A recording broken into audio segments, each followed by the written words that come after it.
Hey, what's going on, guys? It's Fusions here, and welcome to Wrestling Wednesday.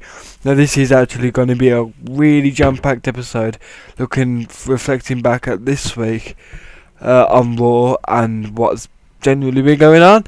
So, firstly, I want to talk to you about the passing of William Mooney, also known as the Undertaker's manager, Paul Bearer. He passed away on Tuesday, the 5th of March, in the last hours of Tuesday, and at the age of 58, and he was absolutely legendary.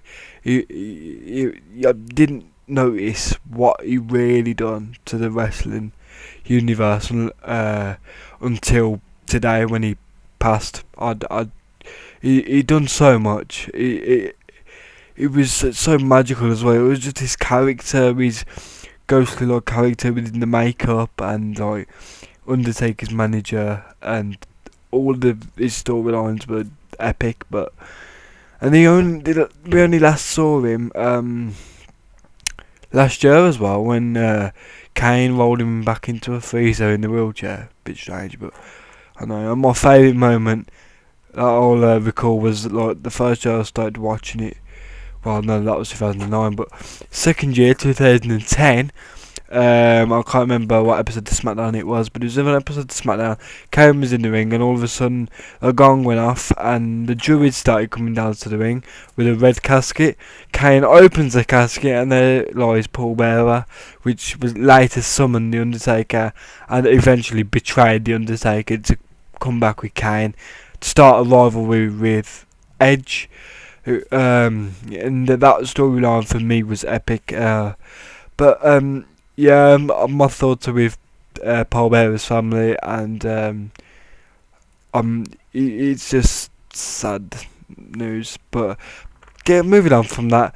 So this week on Raw, it was old school Raw. It opened with the Undertaker. It actually opened which I weren't expecting at all. Literally, I was just like, oh, I hope the Undertaker makes an appearance. And then 0.01 second into the show, he comes out. So I was just like, well, that was a smart move. A very smart move. And later on in the night was a fatal 4-way. That Punk won. So Punk's going to Wrestlemania against the Undertaker. Is this a good move?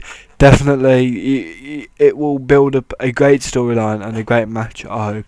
So and the match that will probably go ahead at WrestleMania with Triple H and Brock Lesnar, that's going to be a match and a half. That is going to be absolutely fantastic. And the way Triple H drawn blood to Brock Lesnar last week was really good, to be honest. But and moving on from that, we had the Hall of Famers appear on Raw, including Hacksaw Jim Duggan, Sergeant Slaughter, Mae Young, Dusty Rhodes, the Honky Tonk Man, which I wasn't expecting. Can't remember who else. The $1 Million Man and Ric Flair was also on it. So and they were fantastic. That the whole show, I think, was made to like make up for Raw's, which I thought was absolutely terrible. Raw's 20th anniversary, nothing happened at all really on that. It was just like a normal Raw. But so it was a great show this week, and I just can't wait to SmackDown on Friday. That'll be immense. That will really be good. So I'm glad the Undertaker's back, and he's going to fight Punk at WrestleMania. Awesome decision. John Cena versus The Rock #2. That was sealed in last week on Raw.